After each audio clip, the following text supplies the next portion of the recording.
नमस्कार दोस्तों, देख सकते हैं आप लोग कि खेसारी लाल यादव और मनी मिराज के साथ काम करने वाली एक्ट्रेस वनु दी ग्रेट का पहला गाना आ रहा है, साथ में हेलो गाइज। भाई गाना काफ़ी ज़बरदस्त होने वाला है। आप लोग देख सकते हैं कि आज की जनरेशन को देखते हुए गाना बनाया गया है हेलो गाइज, जो कि सोशल मीडिया पे लोग काम करते हैं, रील बनाते हैं और रील वायरल नहीं जाता है तो उसी को देखते हुए गाना बनाया गया है। ढेर दिन से सपोर्ट नहीं मिलत, कहीं मत तोड़ दी भाई लोग। कमेंट में बतावल, कब वीडियो बनावल छोड़ दी।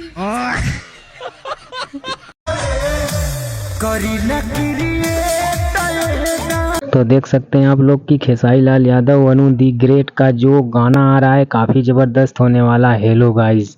तो खेसारी लाल यादव और वनु दी ग्रेट इस गाने में एक्टिंग करते हुए आप लोगों को दिखाई देंगे। खेसारी लाल यादव की आवाज़ में गाना है, अखिलेश कश्यप की लिरिक्स है, प्रिंस मास्टर की म्यूजिक है और आज की जनरेशन को देखते हुए बनाया गया है कि जो लोग सब कुछ करके थक जाते हैं मगर रील वायरल नहीं होता है तो उसी पे बनाया गया है।